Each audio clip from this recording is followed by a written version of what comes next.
السلام عليكم ورحمة الله وبركاته. إن الحمد لله نحمده ونستعينه ونستغفره ونعوذ بالله من شرور أنفسنا ومن سيئات أعمالنا. من يهده الله فلا مضل له ومن يضلل فلا هادي له. وأشهد أن لا إله إلا الله وحده لا شريك له وأشهد أن محمدا عبده ورسوله صلى الله تعالى عليه وعلى آله وصحبه وسلم تسليما كثيرا. أما بعد، فقد قال الإمام البخاري رحمه الله تعالى حدثنا أبو اليمان قال أخبرنا شعيب عن الزهري قال أخبرني سليمان بن يسار أخبرني عبد الله بن عباس رضي الله عنهما قال أردف النبي صلى الله عليه وسلم الفضل بن عباس يوم النهر خلفه على عجوز راحلته وكان الفضل رجلا وضيا فوقف النبي صلى الله عليه وسلم الناس يفتيهم الحديث। সম্মানিত ভাতৃমণ্ডলী, আল্লাহ রাব্বুল আলামিনের প্রশংসা, প্রিয় নবী সাল্লাল্লাহু আলাইহি সাল্লামের উপর সালাত ও সালামের পর আজ সোমবার 11ই শাওয়াল 1447 হিজরি মোতাবেক 30 মার্চ 2026 আমাদের ধারাবাহিক আলোচনা সহিহুল বুখারীর অনুমতি চাওয়ার পর্ব, কিতাবুল ইস্তিজান, পর্ব নম্বর 2, হাদিস নম্বর 6228। এর আগে একটি হাদিস বা কয়েকটি আসার গিয়েছে, হাদিস রাসূলুল্লাহ সাল্লাল্লাহু আলাইহি ওয়াসাল্লাম আসেনি, কিন্তু একটি আসার আয়াত, সেগুলি বিভিন্ন যে এই অনুমতি সংক্রান্ত মাসলা মাসাইল, অপরের বাড়িতে প্রবেশ করা সম্পর্কীয় যে অধ্যায়, 2 নম্বর অধ্যায় ছিল কোরআন কারীমে আয়াত, ইয়া আইয়ুহাল্লাযীনা আমানু লা তাদখুলু বুয়ুতান গায়রা বুয়ুতিকুম, তোমরা অন্যের বাড়িতে প্রবেশ করবে না অনুমতি ছাড়া এবং সালাম দিয়ে। অনুমতি না পেলে কারো ঘরে কারো বাড়িতে প্রবেশ করবেন না। এ সম্পর্কে আমরা কিছু কথা আলোচনা করেছিলাম, আর সময়ের সংকীর্ণতার জন্য হাদিসগুলি থেকে গেছে। 2টো হাদিস সামনে আমাদের রয়েছে এই অধ্যায়। বলছেন ইমাম বুখারী রাহিমাহুল্লাহ, আব্দুল্লাহ ইবনে আব্বাস রাদিয়াল্লাহু তাআলা আনহুমা প্রখ্যাত সাহাবী থেকে বর্ণনা করে তিনি বলেন, আর তখন নবী সাল্লাল্লাহু আলাইহি ওয়াসাল্লাম ফজল ইবনে আব্বাস ইয়াওমান নাহার খালফা, নবী সাল্লাল্লাহু আলাইহি ওয়াসাল্লাম আব্বাস রাদিয়াল্লাহু তাআলা আনহুর ছেলে ফজলকে কুরবানির দিনে নিজের বাহনের পেছনে, বাহনের পিঠে নিজের পেছন দিকে বসিয়ে সাথে নিয়ে যাচ্ছিলেন। উটের পিঠে নবী সাল্লাল্লাহু আলাইহি ওয়াসাল্লাম বসে, আর তার পিছনে আব্বাসের ছেলে ফজল, চাচাতো ভাই ফজল বিন আব্বাস, আব্দুল্লাহ বিন আব্বাসের বড় ভাই এবং অত্যন্ত সুঠাম আর দীর্ঘদেহী লম্বা মানুষ, বড় সুন্দর মানুষ ছিলেন, সুদর্শন মানুষ ছিলেন। বলছেন ওয়াকান আল ফজল রাজুলান ওয়াদিয়ান, ইবনে আব্বাস, আব্দুল্লাহ বিন আব্বাস তার বড় ভাই সম্পর্কে বলছেন যে ফজল বিন আব্বাস আমার ভাই অত্যন্ত সুদর্শন মানুষ ছিলেন। ওদিয়ান মানে জামিলান, সুদর্শন মানুষ। এখান থেকে অজু শব্দটি এসছে, অজু পরিচ্ছন্নতা, কারণ অজুর মাধ্যমে পরিষ্কার পরিচ্ছন্ন হয় মানুষ, আর যত বেশি পরিচ্ছন্ন হয় তত বেশি উজ্জ্বলতা আসে, সৌন্দর্য বাড়ে, যেন অজুকে অজু বলা হয়। ওয়াকাফান নবী সাল্লাল্লাহু আলাইহি ওয়াসাল্লাম ইন্নাস ইফতিহিম, এই অবস্থায় নবী সাল্লাল্লাহু আলাইহি ওয়াসাল্লাম উটের পিঠে চেপে আছেন, লোকেরা ডানে বামে চারিদিক থেকে এসে মাসলা মাসাইল জিজ্ঞেস করছে, তাদেরকে ফতোয়া দিচ্ছেন। ইফতিহিম, তাহলে ফতোয়া দেওয়া নবী সাল্লাল্লাহু আলাইহি ওয়াসাল্লামের কাজ, নবী সাল্লাল্লাহু আলাইহি ওয়াসাল্লামের আদর্শ এটি। সুতরাং যারা দক্ষ বিজ্ঞ আলেম, তাদের ফতোয়া দেওয়ার অধিকার রয়েছে। যার কাছে যথেষ্ট জ্ঞান আছে, যার জ্ঞান নেই অথবা আনুমানিক জ্ঞান আছে, অল্প স্বল্প জ্ঞান আছে, জ্ঞানের শোচনীয়তা রয়েছে দিন সম্পর্কে, কোরআন হাদিস সম্পর্কে, তার জন্য ফতোয়া দেওয়া জায়েজ না। ফতোয়া দেওয়া হচ্ছে আল্লাহর পক্ষ থেকে, যেন আপনি কোনো একটি মাসলার ওপর স্বাক্ষর করছেন, সাইন করছেন, আপনি আল্লাহ রাব্বুল আলামিনের, কারণ শরীয়তের হুকুম আহকাম কার পক্ষ থেকে? আল্লাহর পক্ষ থেকে। আল্লাহর পক্ষ থেকে আল্লাহ তো আর বান্দাকে সরাসরি বয়ান করতে আসবেন না, এই জন্য নবীর মাধ্যমে নবী সাল্লাল্লাহু আলাইহি ওয়াসাল্লামের জীবদ্দশায় নবী সাল্লাল্লাহু আলাইহি ওয়াসাল্লাম বর্ণনা করেছেন। হ্যাঁ, মাসলা মাসাইল হালাল হারাম জায়েজ না জায়েজ এটা চলবে চলবে না। নবী সাল্লাল্লাহু আলাইহি ওয়াসাল্লাম নেই, তখন নবী সাল্লাল্লাহু আলাইহি ওয়াসাল্লামের কাজ ঠিক কাদের ন্যস্ত করা হয়েছে? বলো ওলামা ওয়ারাসাতুল আম্বিয়া, আলেমগণ। আলেম মানে বিজ্ঞ, আলেম মানে এই না যে আলেম পাস।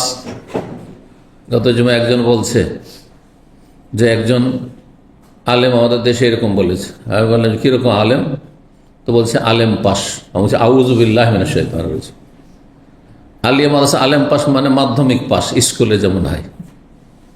সে না দুনিয়ার বেশি কিছু জানছে, হ্যাঁ জেনারেল লাইনের, না দিনেরই বেশি, সামান্য সামান্য কিছু জানে না। কি জানে? ক্লাস 10-এর ছেলে আজকাল ভালোভাবে বাংলা লিখতে পারে না, লেখাপড়ার মান এত নিচে নেমেছে যে বাংলা বানান করতে পারে না, ইংলিশ তো দূরের কথা। তা আপনি কত জাহেলের জাহেল যে আপনি একটা আলেম পাস আলিয়া মাদ্রাসার অথবা দাওরা পাস কওমি মাদ্রাসার শুধু সদ্য পাস করেছে, আর ওকে ফতোয়া জিজ্ঞেস করা শুরু করলেন। হ্যাঁ, ইসলামিক সেন্টারে আসে আর কিছুদিন কয়েকদিন শিখেছে, আর ওর কাছে মাসলা জিজ্ঞেস করা শুরু করলেন। এটি আপনার অজ্ঞতা, মূর্খতা। নবী সাল্লাল্লাহু আলাইহি ওয়াসাল্লামকে আল্লাহ তার পক্ষ থেকে স্বাক্ষর করার অধিকার দিয়েছেন যে তিনি হালাল হারাম বয়ান করবেন। এই কাজটি আলেম করবেন যিনি ফতোয়া দেওয়ার যোগ্যতা রাখেন। ফতোয়া দেওয়া, হালাল হারাম বলা, কোনো কিছুকে জায়েজ না জায়েজ বলা, চলবে চলবে না বলা শরীয়তের বিষয়, এটি যেন আল্লাহর পক্ষ থেকে আপনার সাইন করা, স্বাক্ষর করা। জি, এই জন্য ইমাম ইবনে কাইয়িম রাহিমাহুল্লাহর একটি কিতাব রয়েছে খুবই সুন্দর, ইলামুল মুওয়াক্কিঈন, স্বাক্ষরকারীদেরকে জ্ঞাত করা, জানানো। আন রব্বিল আলামিন, রব্বুল আলামিনের পক্ষ থেকে। তো রব্বুল আলামিনের পক্ষ থেকে স্বাক্ষরকারী কারা? যারা বিজ্ঞ আলেম, কোরআন এবং সুন্নাহর দলিলের আলোকে, এই নয় যে অমুক বলেছেন সেই জন্য, দলিলের আলোকে, যে অমুক আয়াতের আলোকে, অমুক হাদিসের আলোকে এবং সাহাবায়ে কেরামদের এই আমলের আলোকে এটি হালাল, এটি হারাম, এটি জায়েজ, এটি নাজায়েজ, এটি ওয়াজিব, এটি ফরজ, এটি মাকরুহ ইত্যাদি। মুওয়াক্কিঈন, তাওকী মানে হচ্ছে স্বাক্ষর করা, কিন্তু ইলামুল মুওয়াক্কিঈন। তো এটি যেমন তেমন বিষয় নয় যে আপনি যখন ফতোয়া দিচ্ছেন তখন আল্লাহর পক্ষ থেকে আপনি স্বাক্ষর করছেন। এই স্বাক্ষর আপনার ঠিক আছে কি না, নাকি জালিয়াতি আছে, জবাব দিতে হবে। ওয়ান তাকুলু আলাল্লাহি মা লা তা'লামুন, এই জন্য শিরকের মতো এবং ফাহেশা, অশ্লীলতা, জিনা, ব্যভিচারের মতো গুনাহের সাথে সমতুল্য করে আল্লাহ বর্ণনা করেছেন। ওয়ান তুশরিকু বিল্লাহি মা লাম ইউনাজ্জিল বিহি সুলতানা ওয়ান তাকুলু আলাল্লাহি মা লা তা'লামুন, আল্লাহ সম্পর্কে না জেনে কথা বলা। আল্লাহ সম্পর্কে মানে আল্লাহর দিন সম্পর্কে, আল্লাহ সম্পর্কে হোক, আল্লাহর দিন সম্পর্কে হোক, আল্লাহ রাসূল সম্পর্কে হোক, হালাল হারাম সম্পর্কে হোক, সব আল্লাহ সম্পর্কে। দিন হচ্ছে আল্লাহ, আল্লাহ প্রদত্ত, মানুষের তৈরি করা নয় এই দিনে ইসলাম। সুতরাং সতর্ক সাবধান এই ক্ষেত্রে। নবী সাল্লাল্লাহু আলাইহি ওয়াসাল্লাম লোকজনকে ফতোয়া দিচ্ছেন। ফতোয়া সম্পর্কে এই জন্য বলবো আরো যে এক শ্রেণীর আমাদের দেশে সেকুলার নাস্তিকরা রয়েছে, ফতোয়ার বিরুদ্ধে তারা বিষোদ্গার করে, তাদেরকে সতর্ক সাবধান করছি। তোমাদের মতো মূর্খদের ফতোয়া দেওয়ার অধিকার নেই, ফতোয়া দেওয়ার অধিকার রয়েছে বিজ্ঞ আলেমদের। আবার এই মোল্লাদেরও সামান্য এলেম রাখে, দু চার হরফ পড়েছে আর ফতোয়া দিয়ে মসজিদের ইমাম আর দাড়িটা আছে সেই জন্য, না, এই অধিকারও নেই। ফতোয়া দেওয়া বিজ্ঞ আলেমদের অধিকার রয়েছে, সেই অধিকার সম্পর্কে কেউ যেন বিষোদ্গার করার সাহস না পায়। এরা ইসলামের শত্রু, জি, ঘরের শত্রু এরা। আর এই ক্ষেত্রে সীমাঙ্গালমের বাড়াবাড়িও যেন না হয় যে না জেনে ফতোয়া দেবে না, শুনে শুনে ফতোয়া দেবে। আমি শুনেছি একজন আলেমের কাছে বুঝিয়ে দিলেন ফতোয়া ঝেড়ে না। ও আকবালাত ইমরাতুন মিন খাসআম, সেই সময় একজন মহিলা খাসআম বংশের, সে এগিয়ে আসলো। ওয়াদিয়াতুন, সেও বড় সুন্দরী ছিল, সুন্দরী, সেই মহিলা সুন্দরী ছিল। এখন ঘটনা হচ্ছে বিদায় হজের 6ষ্ঠ হিজরিতে হেজাবের বিধান নাজল হয়ে গেছে, বিধান নাজল হয়ে গেছে। তাহলে হেজাবের হুকুম আসেনি এমন কথা বলা যাবে না, তো হেজাবের হুকুম ছিল তার শরীয়তে।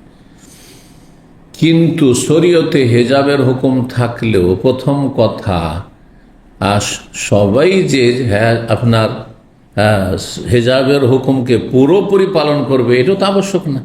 কারোর মধ্যে ঘাটতি থাকতে পারে, মুসলিম মানে ঘাটতি থাকতে পারে। এই নয় যে মদিনায় নবীর কাছাকাছি আছেন, কোথায় কোনো গোত্রে হয়তো কালমা পড়েছে, দিন সম্পর্কত মাসলা মাসাইল জানে না, সুতরাং চেহারা খোলা থাকতে পারে। বুঝতে পারছেন না? কারণ যদি প্রশ্ন ওঠে যে সাহাবী মহিলা এসেছে হজে, আবার চেহারা কেন খোলা, তার জবাবের জন্য বলছি, সেটা জেনে রাখার জন্য। এগুলো বিষয় না জানলে হয়তো অনেক সময় সংশয় হবে। কার সংশয়? কে সুযোগ নেবে আপনার কাছে যে চেহারা ঢাকা ওয়াজিব নয়, দেখেন মহিলা হজ করছে চেহারা খুলে, বুঝছেন না? এর উত্তর দেওয়ার জন্য বলছি যে শরীয়তের একটি বিধান ফরজ মানে এই নয় যে সমস্ত সাহাবী যারা হয়তো নবী সাল্লাল্লাহু আলাইহি ওয়াসাল্লাম জীবনে দেখেনি, প্রথম হজ করতে এসে দেখা, সেও কি ওইভাবে পালন করছে? হ্যাঁ, তাই না? অবশ্যই পার্থক্য থাকতে পারে। এক। দুই নম্বর কথা যে হজের অবস্থায় এহরাম অবস্থায় কোরবানি এহরাম অবস্থায় চেহারা, মহিলাদের চেহারাতে কি রয়েছে? এহরাম রয়েছে। হ্যাঁ, সুতরাং অনেক মহিলারা দেখবেন এমনিতে নেকাব ঢাকছে, মুখ ঢাকছে, কিন্তু যখন এহরাম বাজে তখন চেহারা খুলে দিচ্ছে, করছে না? কারণ ওরা মনে করে যে আমাদের চেহারাতে যখন এহরাম আছে তো চেহারা খুলে দিতে হবে। অথচ এই ধারণা, এই ফতোয়া তাদের ভুল, কিন্তু ভুল বুঝেছে তারা। এটা কখন করতে হবে? যখন আশেপাশে বেগানা পুরুষ নেই, তখন। বেগানা পুরুষ থাকলে মা আয়েশা রাদিয়াল্লাহু তাআলা আনহার সুন্নতের আমল করতে, তরিকার আমল করতে হবে। সহিহ বুখারীতে রয়েছে যে আমরা এহরাম অবস্থায় থাকতাম, আর আমরা যাচ্ছি হজে বা উমরায় যাচ্ছি, আর সামনের দিক থেকে যদি পুরুষদের দল চলে আসতো, কাফেলার লোক চলে আসতো, কাছাকাছি হইলে আমরা কি করতাম? হ্যাঁ, সাদালাত এহদানা জেলবাবাহা, আমাদের জেলবাব ওড়নাকে ঝুলিয়ে নিয়ে, লটকে নিয়ে আমরা মুখ ঢেকে নিতাম। তাহলে বোঝা গেল যে নবী সাল্লাল্লাহু আলাইহি ওয়াসাল্লামের যেটি শিক্ষা, সেটি হচ্ছে চেহারা এহরাম অবস্থা তো কি করতে হবে? মহিলাদেরকে ঢাকতে হবে, যদি বেগানা পুরুষ সেখানে থাকে। আজকাল আগের মতো না যে অল্প সব লোক আছে, অনেক দূরে আছে, ধরেন এখান থেকে 1 কিলোমিটার দূরে আছে, অথবা 700-800 মিটার দূরে আছে, আর কোনো মহিলা বসে আছে, তো ওইভাবে অত স্পষ্ট নজরে আসবে না যেমন কাছে থেকে নজর আসে, তাই না? কিন্তু কাছে আসলে তখন পুরোপুরি নজরে আসবে। এই জন্য আয়েশা বলছেন যখন তারা কাছাকাছি আসতো তখন আমরা ঢেকে নিতাম। ফাইদা জাওয়াজুনা, যখন তারা পার হয়ে চলে যেত, অতিক্রম ক্রস করে চলে যেত, হ্যাঁ, তখন কাশাফনা, তখন আমরা মুখ খুলে দিতাম। তার মহিলারা মুখ খোলা রাখবে যখন কোনো বেগানা পুরুষ না এহরাম অবস্থায়। কিন্তু এক শ্রেণীর মহিলারা করে কি মনে করে যে এহরাম বেঁধেছি আর এই অবস্থায় চেহারা ঢাকা যাবে না, আর বেহায় বেপর্দা চেহারা খুলে, হ্যাঁ, ফিতনার কারণ হয়। এরা মোটেই জায়েজ নাই, কিন্তু বুঝে না মাসলা তারা। তো হতে পারে এই মহিলা সেরকমই ভেবেছেন যে এহরাম অবস্থায় আছে, চেহারা ঢাকতে হবে না, হয়তো বুঝার ভুল হইতেই পারে মানুষের।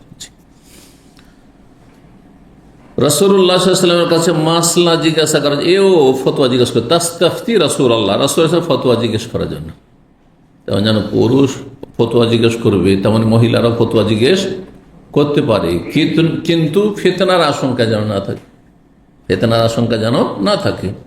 লোকজনের সামনে চারিদিকে লোক আছে, অসুবিধা নেই, কিন্তু নির্জনে একজন পুরুষ বসে আছে, মুফতি বসে আছে, আর ওখানে নির্জনে এসে যদি একা জিজ্ঞেস করে আর ওখানে কেউ নেই, তার ফিতনার কারণ, নির্জনতা জায়েজ নয়।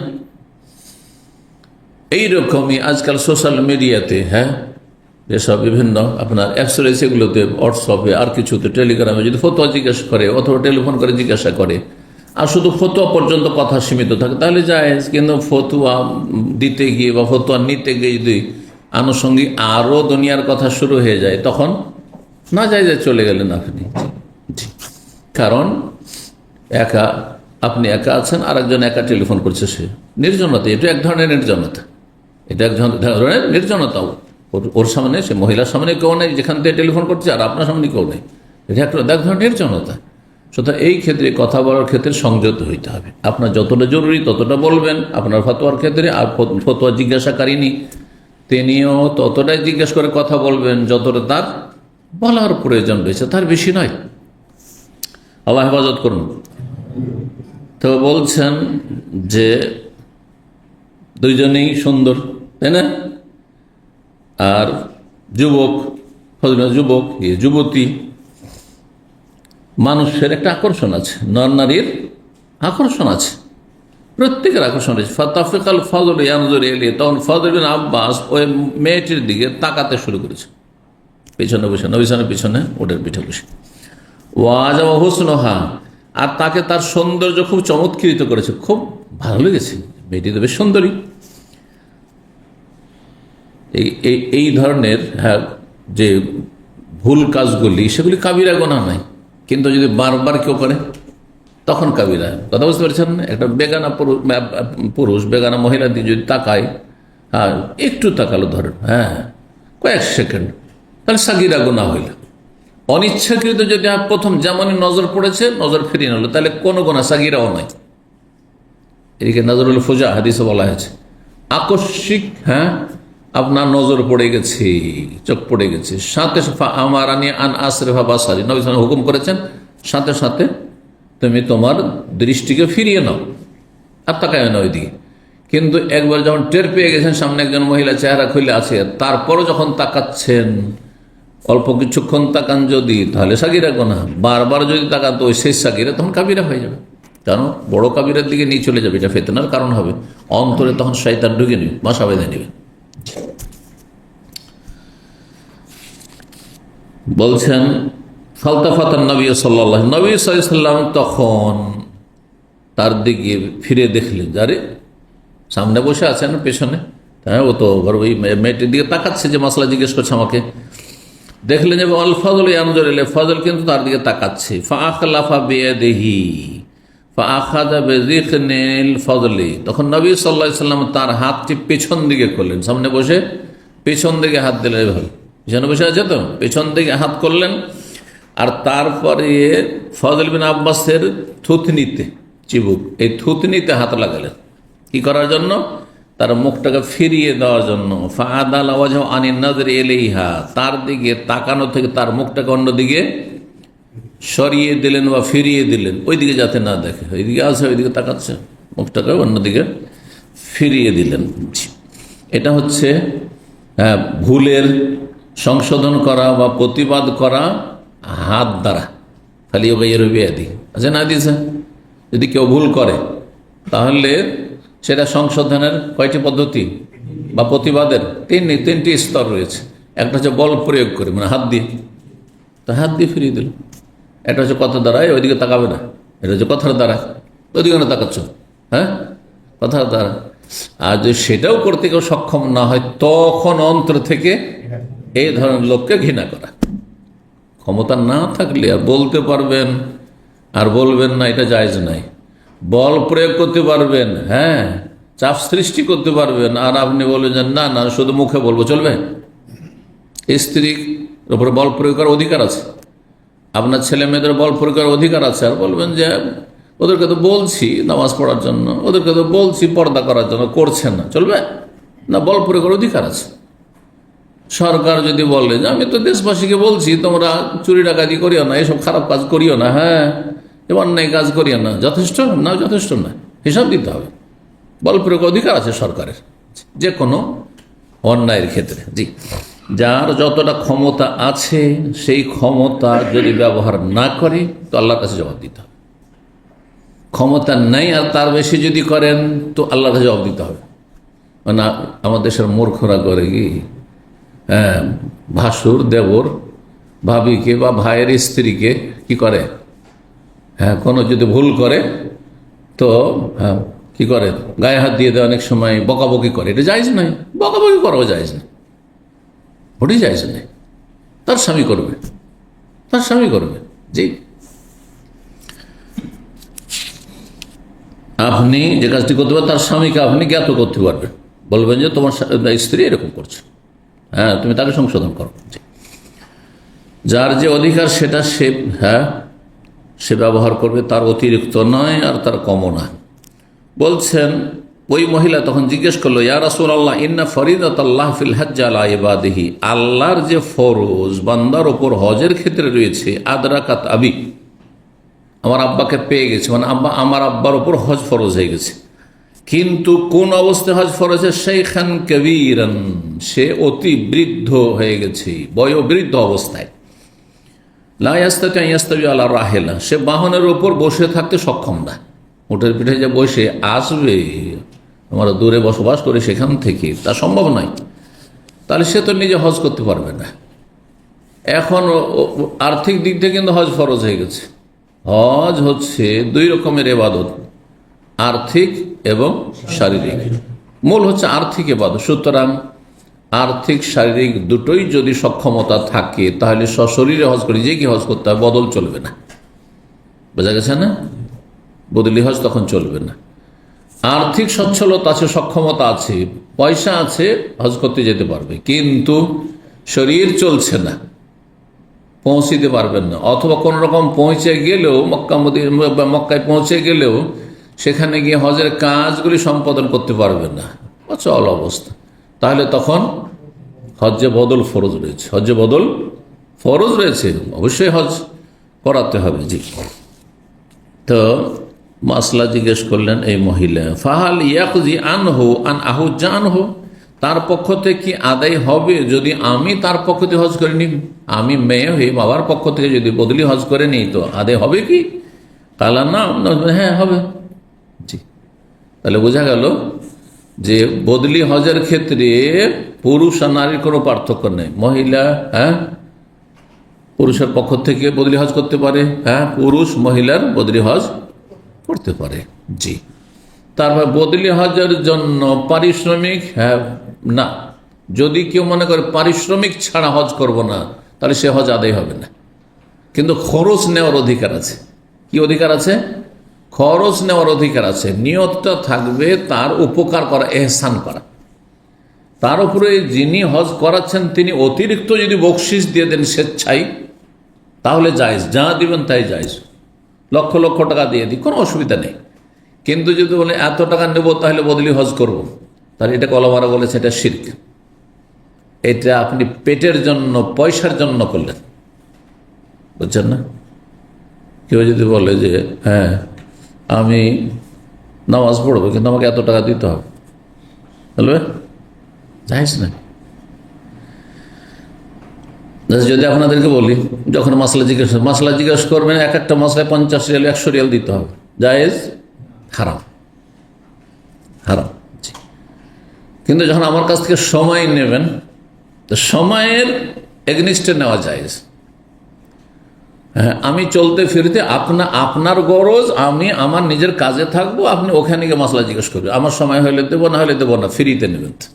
কিন্তু যখন বলি যে আপনার কাছে 1 ঘন্টা আলোচনা করিয়ে দেব, এই 1 ঘন্টা আমি যদি অন্য জায়গায়, আমার তো পেট আছে, আমার তো সংসার আছে না, নেই? হ্যাঁ, এই সময়টা আমি ইনকাম করলে ইনকাম হইতো না, হতো না, না শুধু আপনারা ইনকাম করা জানেন, বুঝছেন না? তাহলে এই যে 1 ঘন্টা 1.5 ঘন্টা সময় নেবেন, এর জন্য যদি আমি পয়সা চাই তো চাইছি। কিসের জন্য চাইছি? যেহেতু আমি দুনিয়া থেকে আমি এই দিনের কাজে ব্যস্ত হয়ে যাচ্ছি, সুতরাং আমার দুনিয়া যে জরুরি সেটা করতে পারছি না। এবার বুঝতে পেরেছেন? এই জন্য ধরেন মসজিদ একজন মুসল্লি আছে, ভাই আজানটা দিয়ে দাও, ওই যে কত পয়সা দিবেন, উদাহরণস্বরূপ যদি বলে পয়সা দেন তাহলে আজান দেবো, তাহলে জায়েজ? হারাম, হারাম। একজন কোরআন শুদ্ধ পড়তে পারে আর দেখছে ইমাম আসে না, বলছে ভাই নামাজটা পড়িয়ে দাও, বলছে 100 রিয়াল লাগবে, 10-20 রিয়াল লাগবে, তো হারাম এটি। কথা বুঝতে পেরেছেন?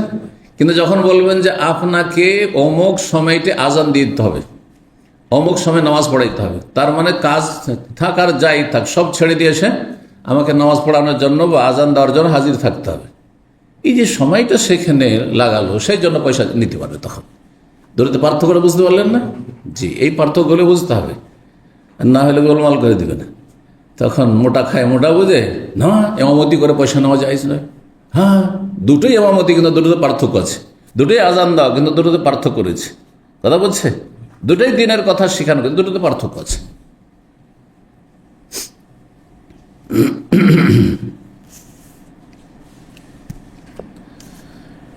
6229 নম্বর হাদিস বর্ণনা করেছেন আবু সাঈদ খুদরি রাদিয়াল্লাহু তাআলা আনহু। তিনি বলেন, নবী সাল্লাল্লাহু আলাইহি ওয়াসাল্লাম বলেছেন, ইয়াকুমাল জুলুসা বিত্তরকাত, তোমরা সতর্ক সাবধান রাস্তাঘাটে বসে থাকা থেকে, রাস্তার পাশে বসে থাকবে না। গ্রাম অঞ্চলে আমরা ছোটকালে মানুষ এসে দেখেছি মানুষের কাজ কাম কম থাকতো, এক সময় এই ব্যস্ততা মোটেই ছিল না, খুব হারামের জীবন, গ্রামের জীবন ছিল। কি হতো জানেন?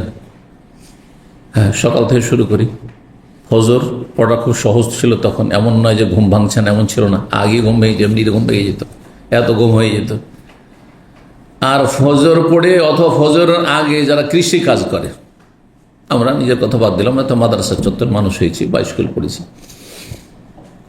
যারা সাধারণত সংসার করে, ফজরের আগেই লাঙ্গল নিয়ে, হাল বলেন না লাঙ্গল বলেন? হ্যাঁ, দুটোই বলেন। হাল লাঙ্গল নিয়ে চলে গেল মাঠে। হাল চাষ করে কেউ সকাল 9টা 10টা দিয়ে চলে আসলো, কারো বেশি কাজ আছে বা একটা সিজন চলছে, তখন হয়তো 12টায় আসলো, 12টার পরে কোনো কাজ নেই, এসে বাড়িতে জোর পড়লো, গোসল টুসল করে জোহরের সাথে খাওয়া দাওয়া করলো, আসর পর্যন্ত আরামসে ঘুমালো। আসর পরে এখন হাটে যেতে হবে। হাট তখন বাজার টাজারও ছিল না, ওই বাজার ছিল না, এইসব হাট। আর যদি কিছুই কাজ না থাকে, একটা দুটা করে মাঝে মধ্যে ওই মোড়গুলোতে, বাস স্ট্যান্ডের রোডে আশেপাশে কোথাও চায়ের দোকান, ওই চায়ের দোকানে আড্ডা দিতে হবে একটু, আর না হলে হাটে যেতে হবে, হাট বাজারে কিছু কেনাকাটা করে নিয়ে আসতে। ব্যাস মাগরিব পর্যন্ত হাট থেকে চলে আসলো, আর তারপরে মাগরিব এশার আগে খাওয়া দাওয়া করে নিল, আর এশা পরে ঘুমিয়ে গেল। কত শান্তির জীবন ছিল। আর আজকে যদি আপনাদেরকে বলি যে আজকে এশা পর্যন্ত দার শেষ, আজকে 9:30 না, এশা পর্যন্ত, মাগরিব আসেন, মাগরিব থেকে এশা শেষ, ডিউটি ওই বিকাল 4টাতে শেষ হয়েছে, তাই না? যদি তারপর আপনাদেরকে 9টা তো ফ্রি করে দিই, তবু 12টাতে যে ঘুমিয়ে যান তো এটা করলাম। অনেকে তো 2টা পর্যন্ত ঘুমান না, প্রবাসীরা। কারণ এই যে বড় ফিতনা, ইন্টারনেটের ফিতনা আর স্মার্টফোনের ফিতনা, এই ফিতনাতে দুনিয়াও নষ্ট করেছে, আখেরাতও নষ্ট করেছে। না ফজরে উঠতে পারছেন, তাহাজ্জুদ তো নসিব হয়ই না। আর কি হচ্ছে, এমন আল্লাহর জিকির আজকার থেকে, ফরজ নফল থেকে আপনি গাফিল হয়ে থাকছেন যে ঘুমের আগে জিকির আজকার হল না, ওই মোবাইল নিয়ে থাকতে থাকতে হাত থেকে পড়ে গিয়েছে কখন, আর তারপরে ঘুমিয়ে গেছেন, জানেন না যে কি অবস্থায় ঘুমিয়েছে। কত সত্য না?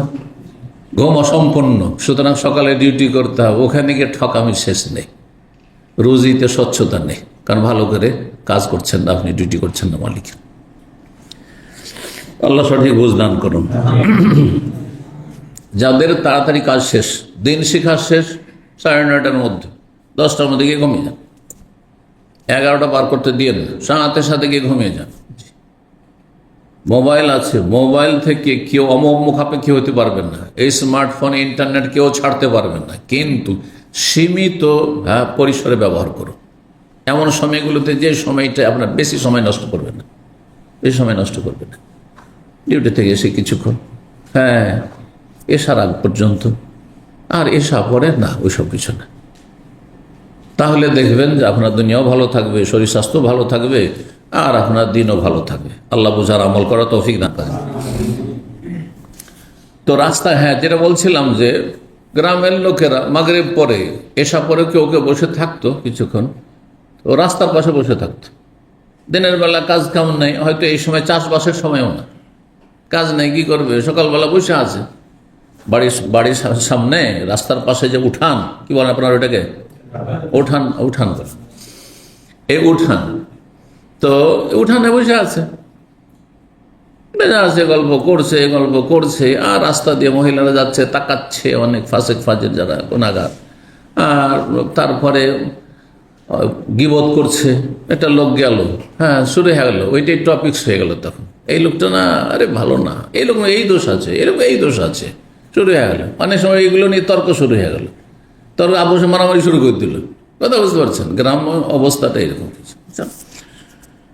তো নবী সাল্লাল্লাহু আলাইহি ওয়াসাল্লাম রাস্তার পাশে বিনা কাজে বসতে নিষেধ করেছেন। সাবধান, ইয়াকুম মানে ইত্তাকু, ইজতানিবু, বেঁচে থাকো, অল জুলুস বিত্তরকাত, রাস্তাঘাটে বসে থাকা, রাস্তার পাশে বসে থাকবেন।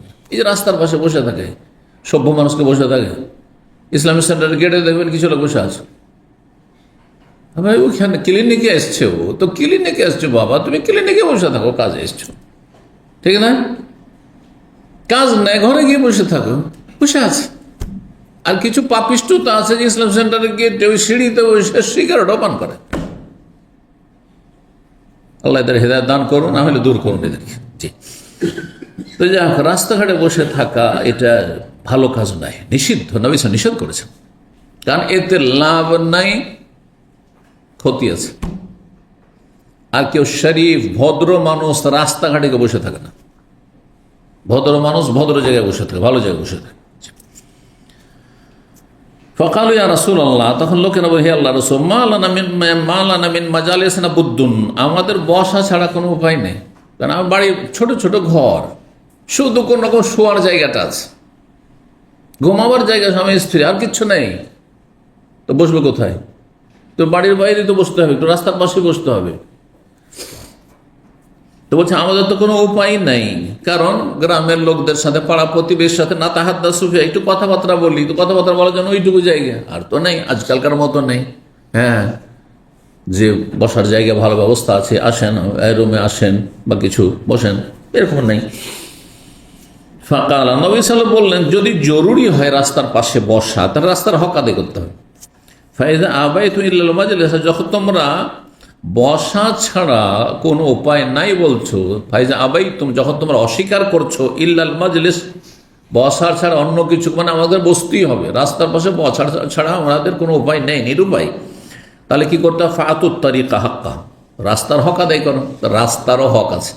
রাস্তার কি আছে?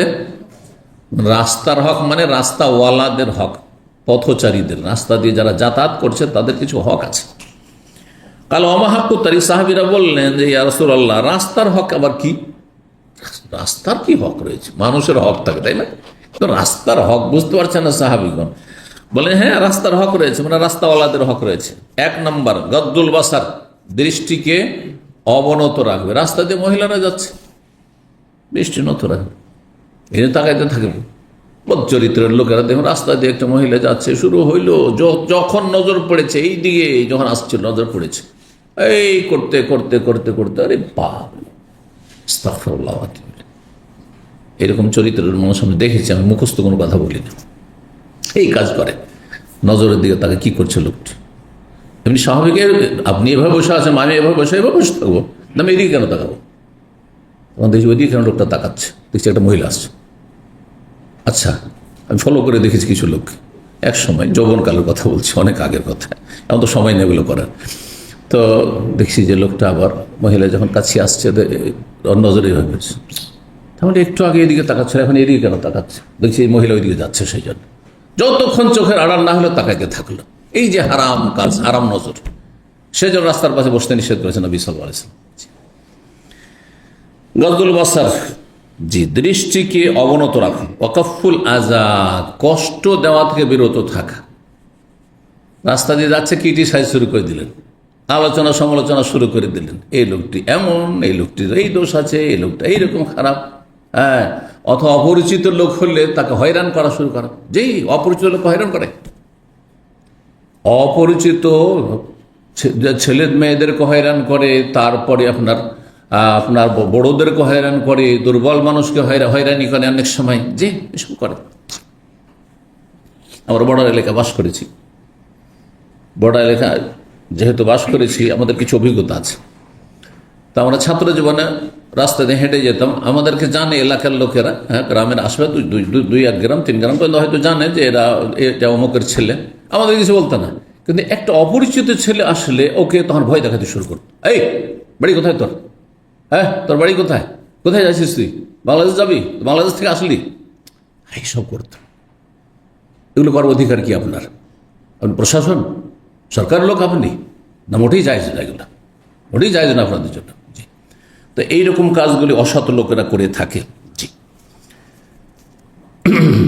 ওরাদ্দুস সালাম, আর একটি হক কি রাস্তার? সালামের জবাব দেওয়া। বসে আছো, সালামের জবাব দিতে হবে, কারণ সালাম দেওয়া তোমার কাজে না, যেহেতু তুমি বসে আছো রাস্তার পাশে, যারা পথচার রাস্তায় দিয়েছে সে সালাম দেবে, কিন্তু তোমাকে সালামের জবাব দিতে হবে। ওয়াল আমর বিল মারুফ, ভালো কাজের উপদেশ দেওয়া, নির্দেশ দেওয়া। অন্যায় আনিল মুনকার, অন্যায় কাজে বাধা দেওয়া। রাস্তাঘাটে আশেপাশে বাড়ির বাইরে কোনো অন্যায় কাজ হচ্ছে, তাহলে বাধা দিতে হবে, যার যতটা ক্ষমতা রয়েছে সে অনুযায়ী। 3টি স্তর একটু আগে বললাম। আর ভালো কাজ কোথাও হতে হবে, হচ্ছে না, তাহলে ভালো কাজের জন্য উপদেশ দিতে হবে। দেখছেন যে একটা লোক বাম হাতে চা খাচ্ছে, আর আজকাল এদের সংখ্যা মুসলিমদের মধ্যে বেশি, অমুসলিম তো সবগুলি বাম হাতে খাওয়া, হ্যাঁ, চা খাবে বাম হাতে, পানি খাবে বাম হাতে, হ্যাঁ, সব কিছু বাম, বিড়ি সিগারেট খাবে বাম হাতে। আর যদি দুটো একসাথে খায়, চা দেখে চা সিগারেট খাওয়া, এরকম লোক দেখেছি যে ডান হাতে খাচ্ছে সিগারেট, হ্যাঁ, আর বাম হাতে খাচ্ছে চা। কত মূর্খের মূর্খই জাতি, কথা বুঝতে পেরেছেন? এগুলি হচ্ছে কাফেরদের অনুকরণ, কাফের অনুকরণ।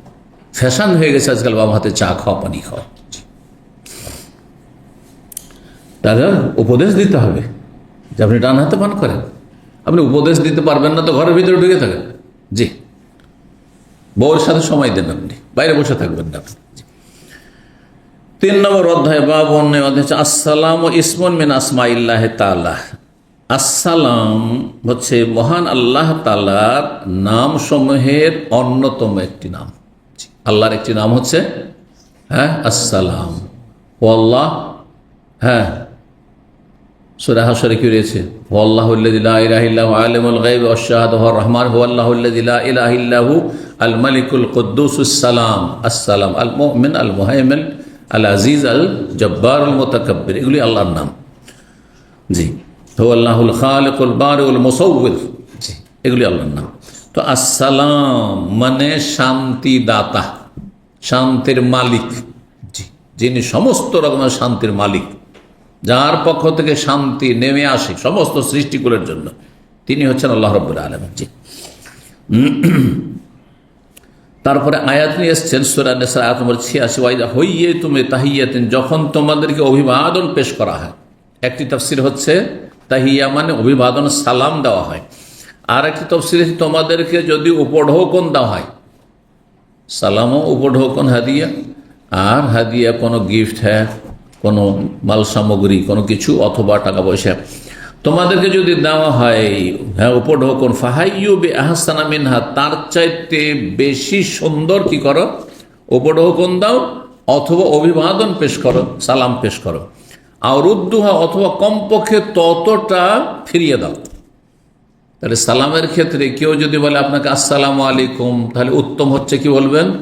ওয়ালাইকুম আসসালাম ওয়া রাহমাতুল্লাহ আর ওয়া বারাকাতুহু। যদি আরো বেশি বলে তারও ভালো। কেউ যদি আসসালামু আলাইকুম ওয়া রাহমাতুল্লাহ বলে দেয়, তাহলে আপনি আর একটু বাড়াবার বেশি সুন্দর করার সুযোগ আছে, শুধু বলবেন ওয়ালাইকুম আসসালাম ওয়া রাহমাতুল্লাহি ওয়া বারাকাতুহু। কেউ যদি ফুল নিজেই 30 করে দিয়েছে সালাম দেওয়ার সময়, ওয়া বারাকাতুহু, তাহলে আউরুদ্দুহা, সমান সমান ফিরিয়ে দাও। হ্যাঁ, এই নয় যে কেউ বলল আসসালামু আলাইকুম ওয়া রাহমাতুল্লাহি ওয়া বারাকাতুহু, ওয়ালাইকুম আসসালাম, না, আপনি কিরকম, আপনি হক আদায় করলেন না আপনি। জি, এইরকমই হাদিয়া তোহফার ক্ষেত্রে কেউ যদি আপনাকে, হ্যাঁ, 1 কাপ চা খাওয়ায়, আরেকবার আপনি খাওয়াইবার চেষ্টা করবেন, বুঝছেন না?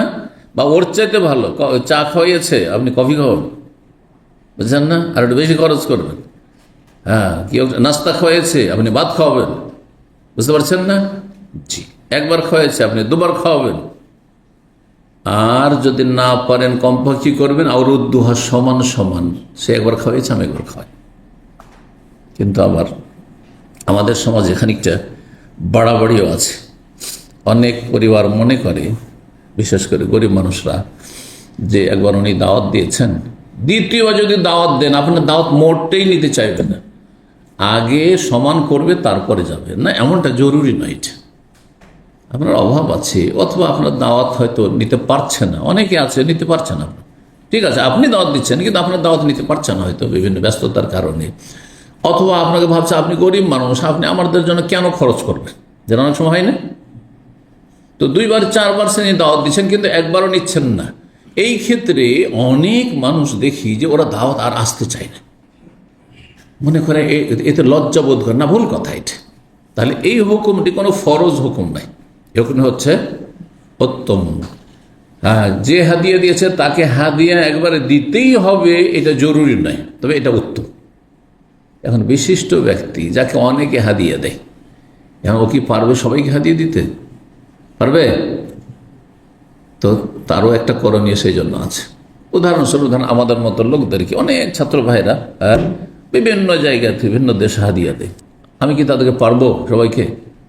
হ্যাঁ, পারবো? অনেকের পর্যন্ত মনেও হয়তো থাকে না, ঠিক না? তাহলে কি করতে হবে? এই ক্ষেত্রে করণীয় আছে, জেনে রাখতে হবে আপনাকে। আপনারও পজিশন এরকম হইতে পারে, জি, অভাবের কারণে হইতে পারে, অথবা অনেকেই হয়তো আপনাকে দিচ্ছে কিন্তু আপনি অনেককে দিতে পারছেন না। তো এইরকম পরিস্থিতিতে তার হক আদায় করা হচ্ছে দোয়া করে দেওয়া। হ্যাঁ, দোয়া করে দেওয়া, জাযাকাল্লাহ খায়রান কমপক্ষে। আর যদি দোয়া করেন বিভিন্ন সময়, যে যারা আমার সাথে ইহসান করেছেন, যারা আমাকে হাদিয়া দিয়েছেন, যারা আমার উপকার করেছেন, তাদেরকে আল্লাহ যেন জাযায়ে খায়র দান করে। কথা বুঝতে পারছেন না?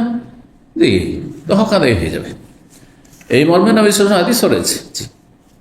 সাহাবীরা একবার বলে, ইয়া রাসূলুল্লাহ, আমাদেরকে অনেকে খাওয়াই, তো আমরা তো কিছু করতে পারি না। তো সব নেকি তো তারাই নিয়ে গেল। তখন কি বলছে, লা মা দাআউতুম, তোমাদের সব নেকি নিয়ে যেতে পারবে না যতক্ষণ পর্যন্ত তাদের জন্য দোয়া করতে থাকবে। দোয়া করলে তুমিও নেকি পাবে, ওরা খাওয়িয়ে নেকি পেল আর তুমি দোয়া করে নেকি পেলে, সুতরাং তুমিও নেকি থেকে বঞ্চিত থাকবে না। জি, ইসলাম এত সুন্দর দিন। জি, তো যে কোনো অবস্থা থেকে নাকি রাস্তা আপনার জন্য খোলা আছে। ৬,২৩০ নম্বর হাদিস। হাদিস বর্ণনা করছেন আব্দুল্লাহ মাসউদ রাদিয়াল্লাহু তাআলা আনহু। তিনি বলছেন, কুন্না ইযা সাল্লাইনা মা নবী সাল্লাল্লাহু আলাইহি সাল্লাম, আমরা প্রথম দিকে যখন নবী সাল্লাল্লাহু আলাইহি ওয়াসাল্লামের সাথে সালাত আদায় করতাম, তখন বলতাম আসসালামু আলাল্লাহ কাবলা ইবাদি। আত্তাহিয়াতের বিধান তখন আসেন, আত্তাহিয়াতের দোয়া তখন নবী সাল্লাল্লাহু আলাইহি ওয়াসাল্লাম শিখাননি সাহাবায়ে কেরামদেরকে। তখনও ওই আত্তাহিয়াত হচ্ছে দোয়া, আল্লাহর পক্ষ থেকে ওহী। তখন পর্যন্ত আত্তাহিয়াতের ওহী আসেনি নবী সাল্লাল্লাহু আলাইহি ওয়াসাল্লামের কাছে, তো আত্তাহিয়াত শিখাননি, তাশাহুদ। তখন নিজের পক্ষ থেকে বৈঠকে নামাজ তো আছে, নামাজ পড়তেন, তো কি বলবেন? বলতেন আসসালামু আলাল্লাহি কাবলা ইবাদিহি, আল্লাহর প্রতি সার্বিক শান্তি হোক তার বান্দাদের আগে। আগে আল্লাহর উপর, তারপর বান্দাদের উপর। বান্দাদের পূর্বে আল্লাহর উপর সার্বিক শান্তি, সালাম হোক, সালাম আল্লাহকে সালাম বলতেন।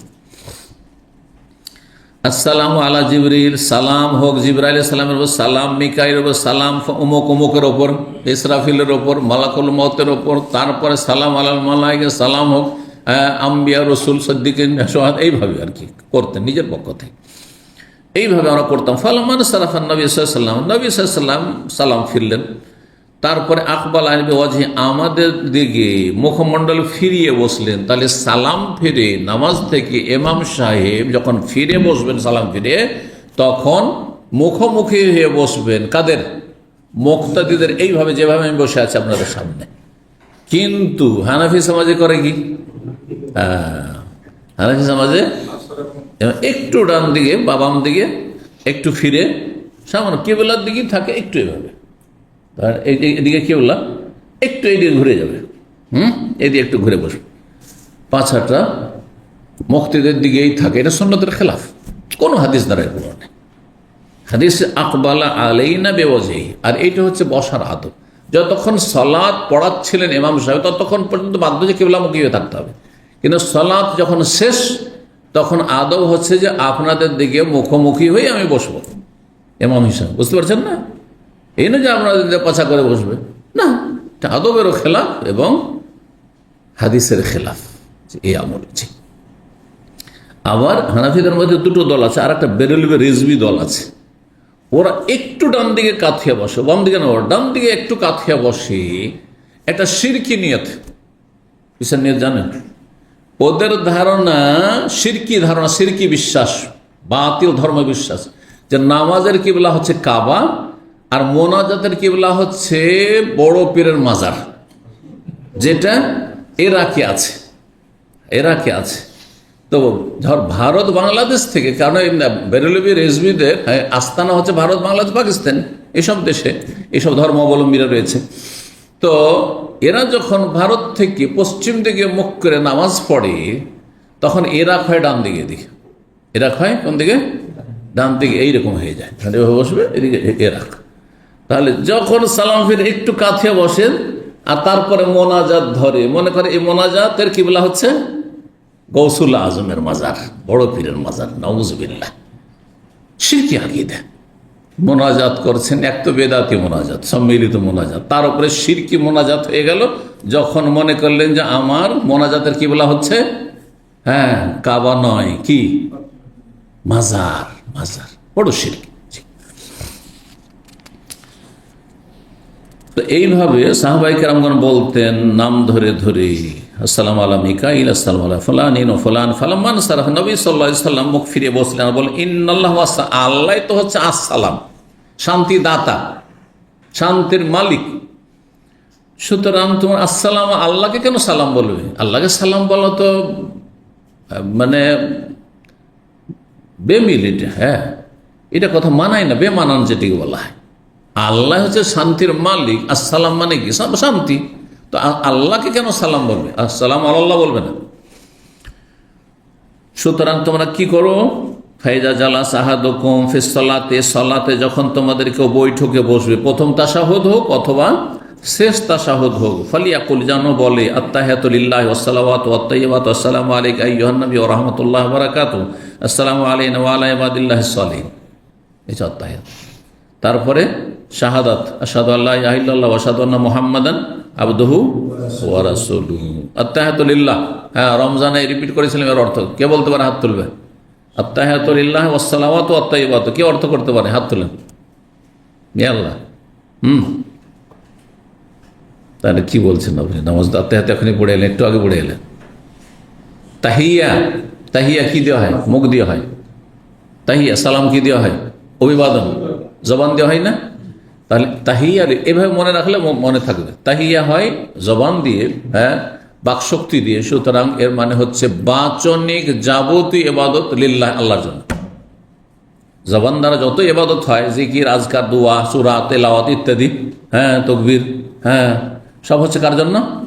বাচনিক যাবতীয় ইবাদত আল্লাহর জন্য। ওয়াসসালাওয়াতু, সালাত হচ্ছে দৈহিক ইবাদত, নামাজ হচ্ছে দৈহিক ইবাদত। সুতরাং সেখান থেকে নেবেন শারীরিক যাবতীয় ইবাদত কার জন্য? আল্লাহর জন্য। তাইয়্যিবাত, যাকাত দেওয়ার মাধ্যমে ধন সম্পদ পাক পবিত্র হয়। তাইয়্যিব মানে পাক পবিত্র হওয়া। সুতরাং আর্থিক যাবতীয় ইবাদত কার জন্য? আল্লাহর জন্য। আসলে ছিল আত্তাহিয়াতু লিল্লাহি ওয়াস সালাওয়াতু লিল্লাহি ওয়াত তাইয়্যিবাতু লিল্লাহি। আতফ হয়েছে আরবি গ্রামারে, আরবি সংক্ষেপে বলা যায়, অন্য ভাষায় এত সংক্ষেপে বলা যায় না। তো আত্তাহিয়াতু লিল্লাহি, ওয়াও যে এসছে, ওয়াস সালাওয়াত মানে ওয়াস সালাওয়াতু লিল্লাহি, ওয়াত তাইয়্যিবাত ওয়াও এসছে, ওয়াত তাইয়্যিবাতু লিল্লাহি। এই সমস্ত ইবাদত বন্দেগী কার জন্য? আর মানুষের ইবাদত বন্দেগী হচ্ছে এই তিন রকমের: বাচনিক ইবাদত, হ্যাঁ, আর শারীরিক ইবাদত। শারীরিক ইবাদতের মধ্যে অন্তরের ইবাদত চলে আসলো, কলবের ইবাদতও চলে আসলো, কারণ সেটাও শরীরের একটা অংশ। আর আর্থিক ইবাদত, ধন সম্পদ দিয়ে ইবাদত বন্দেগী করা, যাবতীয় ইবাদত হচ্ছে কার জন্য? আল্লাহর জন্য। এটা আল্লাহ রাব্বুল আলামিন কোনো গান হয়ে গেল আর স্বীকৃতি দান হয়ে গেল। আসসালামু আলাইকা, তারপরে নবীর হক আল্লাহর পরে, হে নবী, আপনার প্রতি সার্বিক শান্তি বর্ষিত হোক। আলা ইবাদিল্লাহ, আর নবীর পরে হক হচ্ছে যত আল্লাহর নেক বান্দারা রয়েছে, আদম থেকে শুরু করি, নবী রসুল এবং নবী রসুলের উম্মতের যত নেক মানুষরা, আল্লাহর নেক বান্দাদের উপর সার্বিক শান্তি বর্ষিত হোক। আশহাদু, সাক্ষ্য প্রদান করছি যে আল্লাহ ছাড়া কোনো সত্য মাবুদ নেই, আরও সাক্ষ্য প্রদান করছি মুহাম্মদ সাল্লাল্লাহু আলাইহি ওয়াসাল্লাম আল্লাহর বান্দা এবং তার রাসূল। যখন এই আত্তাহিয়াত পড়লো, ফাইজা কালা যালিকা, এই দোয়াটি যখন পড়লো, আসাবা কুল্লা আবদিন সালিহিন ফিস সামাই ওয়াল, এই দোয়া পৌঁছে গেল আসমান জমিনে যত আল্লাহর নেক বান্দা আছে সবাইকে। এটা কিন্তু আপনারা চিন্তা করেন না। আমিও যখন যেই সময় হয়তো অর্থ বুঝতাম না ছাত্র জীবন, তখন আমি আত্তাহিয়াত পড়েছি, কিন্তু এইভাবে বুঝতাম না। কিন্তু এখন বুঝেই বলি। যখন বলি, হ্যাঁ, আসসালামু আলাইনা, নিজেদের জন্য দোয়া করে নিলাম, আমাদের শান্তি হোক। ও আলা ইবাদিল্লাহ, আল্লাহর যত নেক বান্দা আছে সবার ওপর কি হোক? শান্তি বর্ষিত হোক। যারা চলে গেছে দুনিয়ায় থেকে, যারা দুনিয়ায় আছে নেক বান্দা, আর যারা কিয়ামত পর্যন্ত আসবে নেক বান্দা, সবার জন্য। কেউ বাদ পড়লো? শুধু মানুষ না, জিনের মধ্যে নেক বান্দা মুমিন মুসলিম রয়েছে, তাদের জন্য দোয়া হয়ে গেল। শুধু জিন আর মানুষ না, ফেরেশতা সকলে আল্লাহর নেক বান্দা। সুতরাং সব ফেরেশতার জন্য দোয়া করলাম। বাপ মা মুসলিম নেক বান্দা, তাদেরকে দোয়া পৌঁছে গেল অটোমেটিকলি। ওয়ালা ইবাদিল্লাহি সাল, এতটুকু তো আপনার বাপ মা ভাই বোন আত্মীয় স্বজন বংশ বলি যে কোনো মুসলিম, হ্যাঁ, সবাই আপনার দোয়া পেয়ে গেল। কোনোদিন চিন্তা করেছেন? এই বিশ্বাস নিয়ে এই অর্থটাকে ওই সময়, হ্যাঁ, ব্রেনে হাজির করে উপস্থিত করে তারপরে এই দোয়াটি পড়বেন, তাহলে এই দোয়াতে সবাই ভাগ পেয়ে যাবেন এই দোয়াতে। আর আপনার ঘরে স্ত্রী ভাগ পাচ্ছে। আপনি হয়তো কোনোদিন চিন্তা করেন না যে আমি আমার স্ত্রীর জন্য নামাজে কোথায় দোয়া করলাম, যদি আপনাদেরকে জিজ্ঞাসা করতাম এই ব্যাখ্যা করার আগে যে প্রত্যেক নামাজে স্ত্রীর জন্য কি দোয়া করেন, কত মহিত, তো অনেক সময় তো করি নাই নাকি। ও আল্লাহ ইবাদিল্লাহ সালেহীন, আপনি স্ত্রীর জন্য দোয়া করলেন, আপনার ছেলে মেয়ের জন্য দোয়া করলেন, ওটা দুনিয়ার মুসলিমদের জন্য দোয়া করলেন, হয়ে গেল। জি,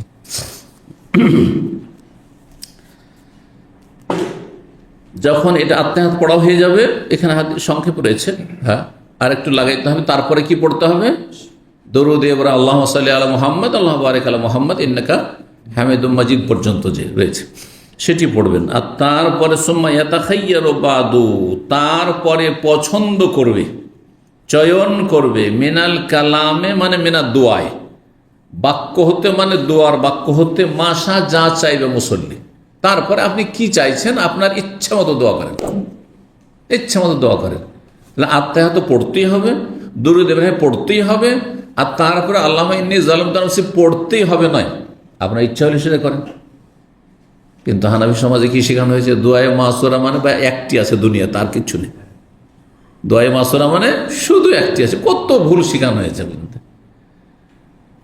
পাঁচটি, হ্যাঁ, অনিষ্ট থেকে আশ্রয় কামনা, আল্লাহুম্মা ইন্নী আউযু মিন আযাবিল কবরি ওয়া আউযু মিন আযাবি জাহান্নাম ওয়া আউযু মিন ফিতনাতিল মাসিহিদ দাজ্জাল ওয়া আউযু মিন ফিতনাতিল মাহইয়া ওয়াল মামাত। আর তার সাথে যদি আরো লাগানো না হাদিস যেমন মিনাল মাসামে ওয়াল মাগরাম, তো ভালো। কিন্তু যদি এগুলো নাও করেন, রব্বানা আতিনা ফিদ দুনিয়া হাসানা ওয়া ফিল আখিরাতি হাসানা ওয়া কিনা আযাবান নার, রব্বি হাবলি মিনাস সালিহিন, রব্বিরহামহুমা কামা রাব্বায়ানি সাগীরা, আর কোন দোয়া করলেন আপনি যা চাইবেন। ইয়াতাখায়্যার, আপনি পছন্দ করেন, আপনার পছন্দ মতো যে কোনো দোয়া করতে পারেন আপনি, ফরজে হোক অথবা নফলে হোক, তবে আরবিতেই ফরজে করা উচিত, যাতে করে মানুষ সালাতের বিষয়টিকে তো হালকা না মনে করে। কিন্তু নফলে যারা অনারব মানুষ, আরবি জানে না, নিজের একটা পছন্দের জরুরি দোয়া আছে, সেই দোয়াটি নামাজের ভিতরে করলে বেশি ভালো, নামাজের বাইরের চাইতে যদি করে কোনো অসুবিধা, নামাজ নষ্ট হবে না। কারণ কার সাথে কথা বলছে? বাংলাতে বললে আল্লাহর সাথে কথা বলছেন। আর নামাজের ভিতরে কথা কার সাথে বলা যায় না? মানুষের সাথে কথা বলা যায়। আরবিতেও যদি মানুষের সাথে কথা বলে নামাজ অবস্থায়, তো নামাজ থাকবে? নষ্ট হয়ে যাবে। তো নামাজ নষ্ট করে কি সে? কালামুন নাস, মানুষের সাথে কথা বললে, আল্লাহর সাথে, রবের সাথে কথা বললে নামাজ নষ্ট হয় না। এই মূল কায়দাটা, নীতিমালা যখন বুঝে নেবেন, তখন আর আপনার সংশয় হবে, এটা কেমন কথা হইল, বাংলাতে নামাজ বলবো তো নামাজ নষ্ট হয়ে যাবে না। বাংলাতে কেন, আরবিতেও যদি বলে একবারে, কোরআনের ভাষায় যদি কথা বলেন, হ্যাঁ, কাইফা হালুক, হ্যাঁ, কাইফা হালুক না, দুয়াও যদি বলেন, হাঁচি পড়েছে, পাশের লোকের হাঁচি পড়েছে, আর ও জাহেল আলহামদুলিল্লাহ জোরে পড়ে দিচ্ছে, জাহেল না হলে জোরে পড়তো না, কারণ পাশের লোক তো আলহামদুলিল্লাহ সঞ্জিদ রহমতুল্লাহ বলে দেয়, তো অন্য নামাজটা নষ্ট করবে। আলহামদুলিল্লাহ পর্যন্ত বলা যায়, কিন্তু আস্তে করে। আজকে আমি এর সাথে হাঁচি এসছে, কিন্তু আমি আলহামদুলিল্লাহ পড়েছি, আমার আলহামদুলিল্লাহ আলহামদুলিল্লাহ আল্লাহর সাথে কথা বলছি, আল্লাহ শুকরিয়া আদায় করলাম, ঠিক না? কিন্তু আস্তে করে জোরে যদি বলতাম, আর পাশের লোক অবুঝ বেচারা মাসলা জানে না, দিল ইয়ারহামুকাল্লাহ, তাহলে ওর নামাজটাই গেল, নামাজ বাতিল। আচ্ছা, আমিও যদি মশলা না জানতো, আমার মতো যে আলহামদুলিল্লাহ বলে যদি মশলা না জানে আর ইয়াহাদিকুমুল্লাহ বলে দেয়, ওতেও নামাজ নষ্ট। কারণ এতে কার সাথে কথা বললেন? আল্লাহ, ইয়ারহামুকাল্লাহ, আল্লাহ আপনার রহম করুন, ইয়াহাদিকুমুল্লাহ, আল্লাহ আপনাদেরকে হেদায়েত দান করুন, নামাজ নষ্ট হয়ে গেল। মানুষের সাথে কথা বলে নামাজ নষ্ট হবে, কিন্তু রবের সাথে কথা বলে নামাজ নষ্ট হয় না। ভালো করে শুনুন। 4 নম্বর অধ্যায়, বাবু তাসলিমিল কালিল আলাল কাসীর। এই অধ্যায় হচ্ছে অল্প সংখ্যক মানুষ বেশি সংখ্যাগরিষ্ঠদেরকে সালাম বলবে, এটা হচ্ছে অধিকার। কিন্তু এর বিপরীত কেউ যদি করেন, নাজায়েজ কিছু নয়, বুঝছেন না? নিয়ম হচ্ছে, ধরেন আমি একজন আছি আর আপনারা অনেকগুলো আছেন, তো আমি এসে সালাম করব, কিন্তু এর বিপরীতে আপনারা যদি আগে সালাম দিতেন, হ্যাঁ, এসে চার সালাম দেন, নাজায়েজ না? নাজায়েজ না। অনেকেই ভুল বুঝে আর মনে করেন, না আমরা 3 জন আছি, ও একা আছে, আমরা কেন সালাম দেবো? ভুল কথা এটা। এটা আরেকটা হাদিসের খেলাফ। সবচেয়ে ভালো কারা? যারা আগে সালাম দিতে পারে। ওয়া খায়রুহুম আল্লাযী ইয়াবদাউ বিস সালাম, সবচেয়ে ভালো ওরা যারা আগে সালাম বলতে পারে। কোনো দোষ নেই। জি, এইরকমই দাঁড়িয়ে থাকা একটা লোক আর একটা বসে থাকা লোক, হ্যাঁ, কে সালাম দেবে? আসল হচ্ছে যিনি দাঁড়িয়ে বা হাঁটছেন তিনি সালাম দিবেন বসে থাকার লোককে। কিন্তু বসে থাকার লোক আগে সালাম দিয়ে দেয়। একজন বসে আছেন, আমি আসতে মাত্র হেঁটে আসছি, আগে সালাম দেয়, যায় না যায়? বরং ও ভালো কাজ করেছে, আগে নেকির কাজে আগে বেড়ে গেছে, কোনো দোষের কথা যায়। সেটা উত্তমের মশলা শুধু, আর এটা হচ্ছে অধিকারের মশলা, যে এটা হওয়া উচিত। কিন্তু এর বিপরীত কেউ যদি করে তো জায়েজ। 6231 নম্বর হাদিস আবু হুরায়রা রাদিয়াল্লাহু তাআলা তিনি বলেন, নবী সাল্লাল্লাহু আলাইহি ওয়াসাল্লাম বলেছেন, ইউসাল্লিমু সাগীর আল কাবীর, ছোট বড়র উপর সালাম করবে। ছোট ব্যক্তি বড়কে সালাম করবে, কিন্তু বড় ব্যক্তি ছোটকে সালাম নবী করতেন না। নবী শিশুদেরকে সালাম করতেন, রাস্তায় খেলাধুলা করছে সালাম বলতেন, জায়েজ রয়েছে, অসুবিধা নেই। ওয়াল মারু আলাল কায়েদ, পথচারী যে হাঁটছেন তিনি বসে থাকা ব্যক্তির ওপর সালাম করবেন। ওয়াল কালিল আলাল কাসীর, আর সংখ্যালঘু সংখ্যা গরিষ্ঠকে সালাম করবেন। 5 নম্বর ওয়াসাল্লামুর রাকিব আল মাসি, হ্যাঁ, আরোহী ব্যক্তি পথচারীকে সালাম করবে। একজন মানুষ গাড়িতে বসে আছে, অথবা সাইকেলে, মোটরসাইকেলে, বাইকে আছে, আর কিছুতে আছে, বাহনে আছে, আর আরেকজন হাঁটছে, তাহলে কার হক বেশি? যিনি হাঁটছেন তার হক বেশি। সুতরাং তাকে সালাম করবে কোন ব্যক্তি? যিনি গাড়িতে। রহস্য কি? রহস্য মানুষ যেন অহংকার মুক্ত থাকে, অহংকার না আসে। কারণ যে ব্যক্তি গাড়িতে বসে আছে, একটা লোক হাঁটছে, গরিব মানুষ। এখানে ইসলাম 1400 বছর আগে ট্রাফিক রুল শিখিয়েছে। আমি এখান থেকে ট্রাফিক রুলের, ট্রাফিক যে আইন, সে আইনের মশলা আপনাদেরকে শিখাচ্ছি। 1400 বছর আগে ইসলাম শিখিয়েছে। যিনি হাঁটছেন আর একজন গাড়ি নিয়ে আসছেন, কার অধিকার বেশি? হ্যাঁ, তার অধিকার বেশি। যিনি হাঁটছেন, কেন? যে গাড়িতে আছে তার মধ্যে অহংকার আসতে পারে, সুতরাং তিনি আগে সালাম করবেন, দিয়ে নিজের মধ্যে সালাম করে দিয়ে নিজের বিনয় প্রকাশ করবেন, নিজের নমনীয়তা প্রকাশ করবেন, অহংকার মুক্ত হওয়া ঘোষণা করবেন। হ্যাঁ, বুঝছেন না? এইরকমই এখন ট্রাফিক রুল হচ্ছে যে একটা লোক রাস্তা দিয়ে পার হচ্ছে, হাঁটছে, আর আপনি গাড়ি নিয়ে আসছেন। অনেকে চোখ গরম করা শুরু করে, আমার সামনে কেন আসলে, আমাকে কেন ব্রেক করতে হইল? এরা মূর্খ সমাজের। মুসলিম সমাজের এরকম মূর্খের অভাব নেই। বরং এই চরিত্রের ক্ষেত্রে আমি দেখি যে অনেক পশ্চিমা কাফের অনেক মুসলিম চাইতে ভালো। সব মুসলিম চাইতে না, অনেক মুসলিম চাইতে ভালো। এইসব দুনিয়াদারির ক্ষেত্রে, আচরণের ক্ষেত্রে ওরা এই বিষয়গুলি ঠিক ফলো করে, যে না, একটা লোক যখন পথচারী, তার অধিকার বেশি, দাঁড়িয়ে গাড়ি থামিয়ে দেবে। কিন্তু একজন মুসলিম ফাসেক, তাকে যদি ব্রেকে পা দিতে হয়, তার মানহানি হয়ে গেল। আউযু বিল্লাহি মিনাশ শাইতানির রাজিম। এদেরকে শয়তান গ্রাস করেছে এদেরকে। জি, এখানে অধিকার, যাতে করে আপনি অহংকার মুক্ত থাকেন। আমি যদিও গাড়িতে বসে আছি, আমার বিনয় হচ্ছে, তাওয়াজু খাকসারি হচ্ছে, আমি গাড়ি থামিয়ে দেবো, তুমি পারাও। বুঝতে পারছেন না? আরেকটি দিক হচ্ছে যে ওই গরিব মানুষ, যিনি গরিব হোক আর নাই হোক, যিনি পায়ে হাঁটছেন, তিনি যেন হীনমন্যতে না ভোগেন। হ্যাঁ, যে আমার গাড়ি নাই, সেই জন্য আমাকে থেমে যেতে, তোমার গাড়ি আছে, তুমি আগে পারাবে। হীনমন্যতে না ভোগে। কারণ মানুষ যখন হীনমন্যতে ভোগে, তখন মনটা ছোট হয়ে যায়, কষ্ট পায় মানুষ, মনোকষ্ট হয়। সেটা যেন তার না হয়, আর আপনার মধ্যে অহংকার না আসে। অহংকার আপনাকে নষ্ট করবে, আর তার মনোকষ্ট তাকে নষ্ট করবে, এমনটা যেন না হয়। এসব রহস্য রয়েছে।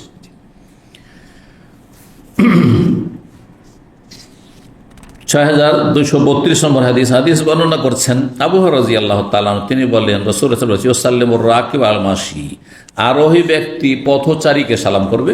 ওয়াল মাসি, আর পথচারী ব্যক্তি, বসে থাকা ব্যক্তি, আলাল কায়েদ, বসে থাকা ব্যক্তিকে সালাম করবে। ওয়াল কালিল আল কাসির, অল্প সংখ্যক মানুষ বেশি সংখ্যক মানুষকে সালাম করবে।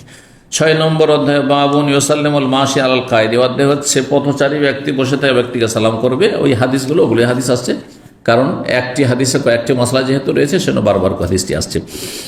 6233 নম্বর হাদিস বর্ণনা করছেন আবু হুরায়রা রাদিয়াল্লাহু তাআলা, তিনি বলেন, ইউসাল্লিমুর রাকিব আল মাসি ওয়াল মাসি আল কায়েদ ওয়াল কালিল আল কাসির, আগের হাদিসটি। 7 নম্বর অধ্যায় বাবুন ইউসাল্লিমুস সাগীর আল কাবীর, ছোট, হ্যাঁ, বয়োকনিষ্ঠ, বয়োজ্যেষ্ঠকে সালাম করবে। ছোট ব্যক্তি বড় ব্যক্তিকে সালাম করবে। ছোট কোন দিক থেকে? বয়সের দিক থেকে। অনেক সময় এলেমের দিক থেকে, এলেমের দিক থেকে কেউ ছোট, কিন্তু বয়সের দিক থেকে বড়। সুতরাং এলেমের মর্যাদা বয়সের চাইতে বেশি।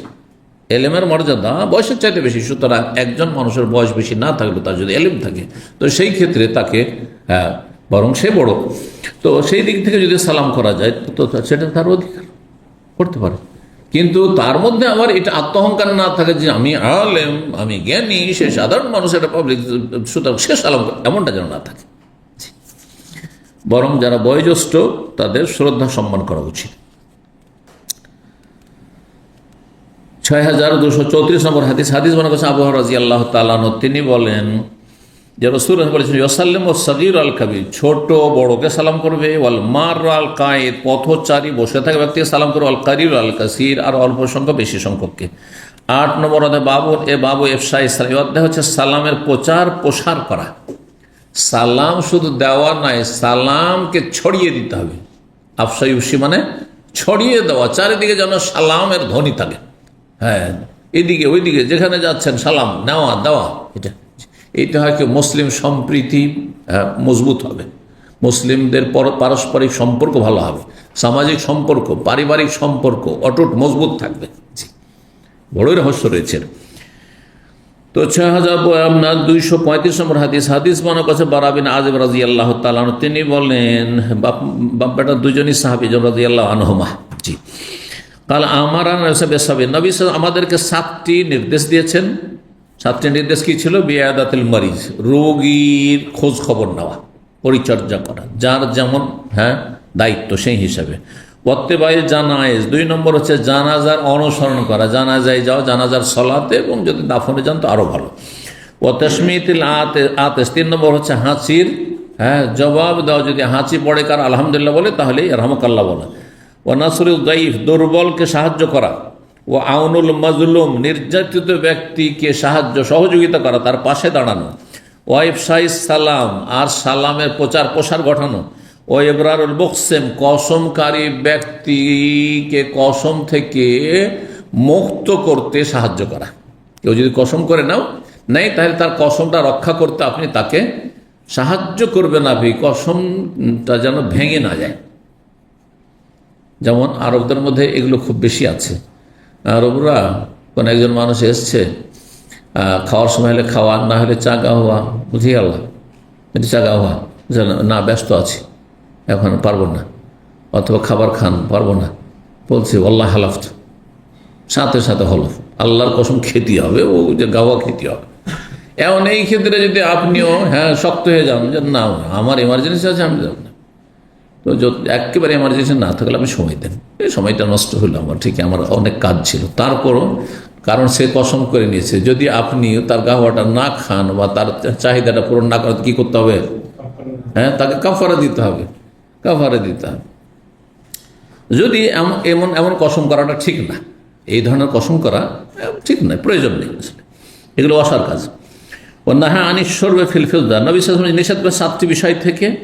চাঁদির পাত্রে, স্বর্ণ হোক আর চাঁদি হোক, চাঁদির পাত্র বা স্বর্ণের পাত্রে পানাহার নিষেধ করেছেন, এখানে পানের কথা রয়েছে। নাহা আন তাখাত্তুমিজ যাহাব, আর পুরুষদেরকে স্বর্ণের আংটি ব্যবহার করতে নিষেধ করেছেন। ওয়ান রকুবুল মায়াসেরি, আর রেশমি কাপড় দ্বারা তৈরি গদি বা আসনে বসতে, যে বাহনের পিঠে, উটের পিঠে অথবা ঘোড়ার পিঠে তারা বসতো, তো একটা গদি সিট যে তৈরি করত, সেটা রেশমের কাপড় দিয়ে তৈরি হতো, যেটাকে মায়াসের বলা হইতো, আর সেটা নিষেধ করেছেন। ওয়াল লবসিল হারিরে, সাধারণ রেশমের বস্ত্র ব্যবহার করতে নিষেধ করেছেন। ওয়াল দিবাজে, আর পাতলা চিকন রেশম নিষেধ করেছেন।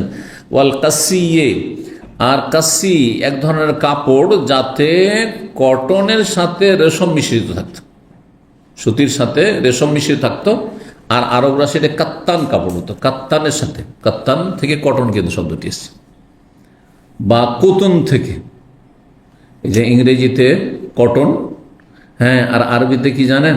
কোতন। কোতন মানে জানেন? কোতন মানে তুলো, আর এই সুতা তৈরি হয় কি থেকে? তুলো থেকে। সুতি, এই যে তুলো থেকে, কোতন মানে তুলো, আর তুলো থেকে যে সুতি কাপড় তৈরি হইতো, সেজন্য এর নাম হয়েছে ইংরেজিতে কটন। তো ইংরেজি শব্দ ইংরেজিওয়ালা ধার করুক আরবি থেকে, অথবা আরবিওয়ালা ধার করুক, আর ভাষাতেই, ভাষা নিয়ে আমরা একসময় লেখাপড়া করেছি, ভাষার ইতিহাস। তো ভাষা, প্রত্যেকটি ভাষা ধারও করেছে আর ধার দিয়েছেও। কি বুঝলেন?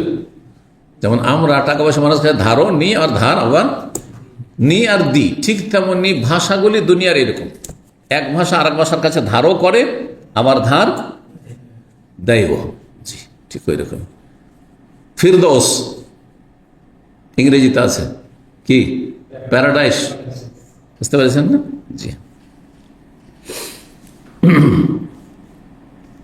আমরা ধার করেছি মাছের ডিমকে আমরা মাছের বয়দা বলি, জানি না আপনারা কি বলেন, কিন্তু আমাদের আঞ্চলিক ভাষায় 4-5টা ডিস্ট্রিক্টে আমরা মাছের কি বলি, ছোট থেকে আমরা কোনোদিন মাছের ডিম বলি না, মাছের বয়দা। বেদা, বেদ মানে কি? ডিম। ধার করেছি আরবি থেকে।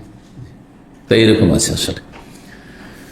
বল ইস্তেবরাক, ইস্তেবরাক হচ্ছে মোটা রেশম। মোটা রেশম, রেশম বিভিন্ন রকমের হয়। মোটা রেশম, মোটা হোক পাতলা হোক যে কোনো ধরনের হোক, রেশম মিশ্রিত হোক, সব কাপড় নিষেধ করা হয়েছে। কার জন্য? পুরুষদের জন্য, মহিলাদের জন্য নয়। 9 নম্বর অধ্যায় বাবু সালাম ইল মারিফাত ওয়া গায়রিল মারিফাত, অধ্যায় হচ্ছে পরিচিত অপরিচিত সবাইকে সালাম করা। কিয়ামতের একটি লক্ষণ হচ্ছে শুধু মুখ চিনে সালাম করা, যদি পরিচয় থাকে তাহলে সালাম করা। আমি এইরকম দৃশ্য অনেক সময় দেখেছি, বরং আজব এক দৃশ্য দেখেছি বিভিন্ন সময়। একজন লোক অপরিচিত, কিন্তু তার দাঁড়িয়ে আছে, মাশাআল্লাহ আপনার মতো, হ্যাঁ দাঁড়িয়ে আছে, কিন্তু অপরিচিত ওই লোকের যে সালাম দিচ্ছে। আর একজন লোকের দাঁড়িয়ে নেই, কিন্তু তার পরিচিত, এসে সালাম আলাইকুম ওর সাথে সালাম করে মোসাফা করে কথা বলতে লাগলো, এর দিকে তাকাইলো না। আচ্ছা, যদি আমভাবে সালামটা দিতে সালাম আলাইকুম, তাহলে সবাইকে সালামটা দিতে, ও নিয়ত করেনি, ওর দিকে তাকিয়ে আছে, ও তাকাচ্ছে না ও দাড়িওয়ালার দিকে, সালাম আলাইকুম দিয়ে ওর সাথে সালাম মোসাফা করে নিল, কথা বলতে, কারণ ওর সাথে পরিচয় আছে সেই জন্য। এটা বড়ই আপত্তিকর।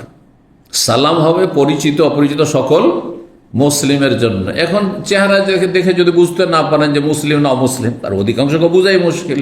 হ্যাঁ, লেবেল নাই, যার ফলে পোশাকও বোঝা যায় না।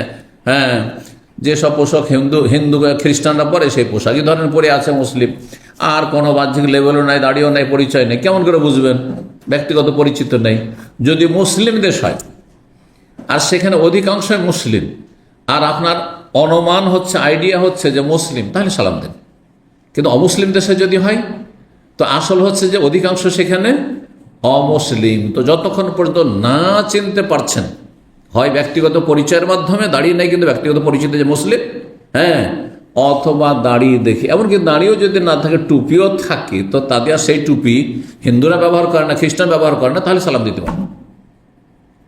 যেমন আমাদের সাথে এরকম ঘটেছে, বোম্বাইতে পিস টিভি রেকর্ডিংয়ে গিয়েছি, 4 বার করে গিয়েছি। তো একবারের বেলা জুমার দিন, জুমার আগে বেরিয়েছি, আর সে স্টুডিও অনেক দূরে, আর হাই ফাই বিশাল স্টুডিও, সে আমাদের হোটেল থেকে বেশ দূরে যেতে হবে। আগে পৌঁছে জুমার পরেই শুরু করতে হবে, কারণ সন্ধ্যা পর্যন্ত আবার 7টি-8টি করে এপিসোড শেষ করতে হবে এক এক দিনে। এক একটি এপিসোড হচ্ছে 25 মিনিট থেকে 27 মিনিট। তো জুমাটা রাস্তায় পড়বো। এখন আমি আর একজন কোনো দায়ী মনে হয় ছিলেন, স্পিকার। তো যাই হোক, রাস্তাতে এখন জুমার সময় হয়ে গেছে, কিন্তু কাকে জিজ্ঞেস করব?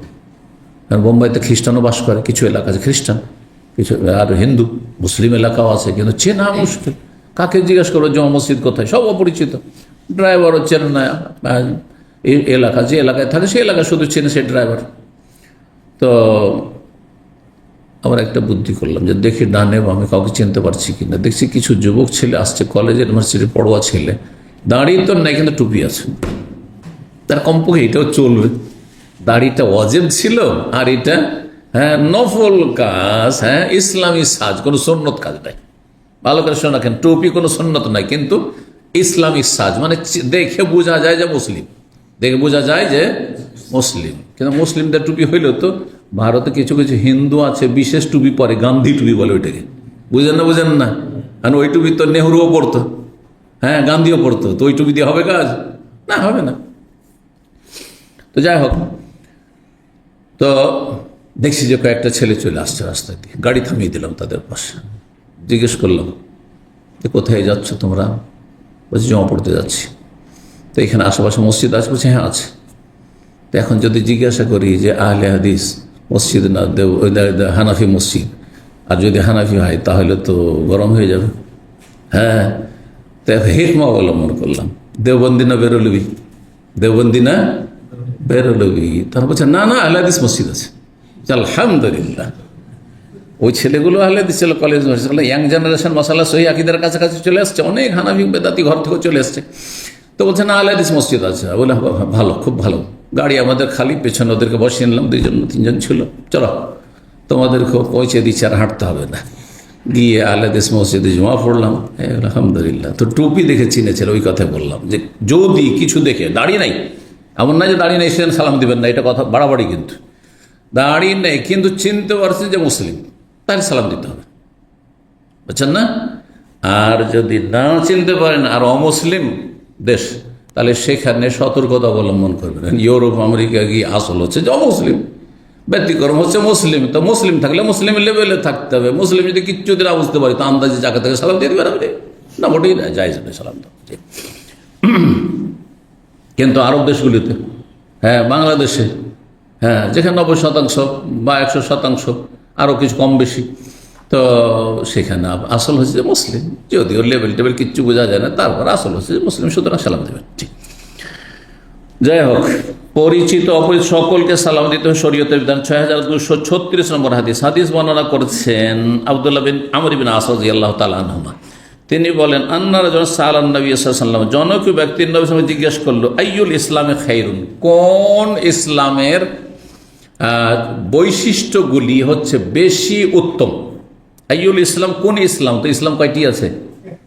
একটি। তো আসলে ইসলাম সম্পর্কে এখানে একটি শব্দ উজ্জ্বল, আইয়ু খেসালিল ইসলাম, ইসলামের কোন আদর্শগুলি বা কোন বৈশিষ্ট্যগুলি, কোন আমলগুলি বেশি উৎকৃষ্ট, বেশি উত্তম, কোন আমলটা বেশি উত্তম? বলে তুতেমুত্তম, ইসলামে গুরুত্বপূর্ণ একটি বৈশিষ্ট্য হচ্ছে একজন মুসলিমের যে অন্ন দান করবে, খেতে দেবে। কাকে? অভাবীকে। অভাবীকে আসল খাওয়াবেন। তারপরে মেহমানদারি করবেন, সচ্ছল ব্যক্তিকে মাঝে মধ্যে খাওয়াবেন, ভালো মানুষদেরকে। ও তাকরাউ সালাম, সালাম পাঠ করবেন। তাহলে সালাম পাঠ করা হয়, সালাম বলবেন। আলামান আরাফ, যাকে আপনি চেনেন, ও আলামান তারিফ, আর যাকে না চেনেন, আলামান আলাম তারিফ, চেনেন আর না চেনেন সালাম দেবেন। নবী সাল্লাল্লাহু আলাইহি ওয়াসাল্লাম বলছেন তুমি সালাম বলবে, তুমি যাকে চেনো তাকেও, আর যাকে চেনো না তাকেও। কিন্তু এতটা চিনতে হবে যে সে মুসলিম। নবী সাল্লাল্লাহু আলাইহি ওয়াসাল্লাম আমলে তেমন ছিল না, হ্যাঁ, যে দাড়ি মোন্ডা মুসলিম থাকতো, এমন তো থাকতো না। সুতরাং ওইখানে এইসব মশলা বলার প্রয়োজন ছিল, যে মশলাগুলি আমি বললাম। জি, 6237 নম্বর হাদিস। হাদিস বর্ণনা করেছেন আতা ইবনে ইয়াজিদ আল-লাইসি, আবু আইয়ুব আনসারী রাদিয়াল্লাহু তাআলা আনহু থেকে, তিনি বলেন নবী সাল্লাল্লাহু আলাইহি ওয়াসাল্লাম বলেছেন লা ইয়াহিলু লিল মুসলিমিন আন ইয়াহজুরা আখাহু ফাওকা সালাসিন, কোন মুসলিমের জন্য হালাল নয়। মানে কি এটা হালাল নয়? মানে কি হারাম। কি হালাল নয়? হারাম। আন ইয়াহজুরা আখাহু, যে নিজের মুসলিম ভাইয়ের সাথে সম্পর্ক ছিন্ন রাখবে, কথাবার্তা বন্ধ রাখবে। হাজর মানে কথাবার্তা বন্ধ রাখা। ফাওকা সালাস, 3 দিনের বেশি। তাহলে 3 দিনের কম জায়েজ না জায়েজ নয়? জায়েজ, রাগ ঠান্ডা করার জন্য। ধরেন কারোর সাথে রাগারাগি হয়ে গেছে, তো ইসলামে একটু আপনাকে রাগ ঠান্ডা করার জন্য একটু সময় দিয়েছে। এ নয় যে এক্ষুনি ওর সাথে মিলতে হবে, কারণ সম্ভব নয় এটা। অনেক সময় অনেকের জন্য, অধিকাংশ লোকের জন্য সম্ভব নয়। হ্যাঁ, তো যার ফলে চলো একদিনে তাড়াতাড়ি মিলে যাও, না বলে দ্বিতীয় দিনে মিলো, 3 দিন পর্যন্ত লাস্ট টাইম দেওয়া হলো। তারপরে যদি কথাবার্তা বন্ধ রাখো, অথচ দেখা সাক্ষাৎ হচ্ছে, হ্যাঁ, তাহলে তোমাদের আমল নামা ওপরে কবুল হবে না, যাবে না। হাদিসে রয়েছে।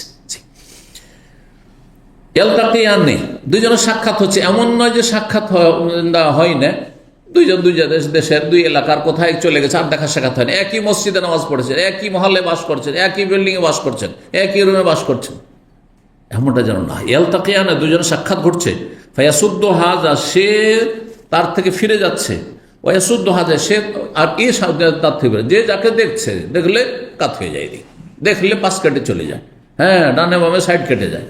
এমন যদি করে তো এটি হারাম কাজ, তাহলে এইটি জায়েজ নয়, হারাম। ওয়া খায়রুহুম আল্লাযী ইয়াবদাউ বিস-সালাম, আর এই উভয়ের মাঝে দুইজন, যে হ্যাঁ বাদী বিবাদী, দুইজনের ঝগড়া হয়েছে, এই দুইজনের মাঝে সবচেয়ে ভালো মানুষ ওই ব্যক্তি, যেই ব্যক্তি সালাম শুরু করতে পারে, যে আগে সালাম দিতে পারে, যে আগে সালাম দিবে সে বেশি ভালো মানুষ। নবী সাল্লাল্লাহু আলাইহি ওয়াসাল্লাম যাকারা আন্নাহু সামিআ মিনহু সালাসা মাররা। সুফিয়ান বিন ওয়াইনা বলছেন যে তার ওস্তাদ থেকে এই হাদিসটি ইমাম জোহরি থেকে তিনি 3 বার করে শুনেছেন। জি, এখানে আজকের আলোচনা শেষ করছি। ওয়া জাযাকুমুল্লাহ খাইর।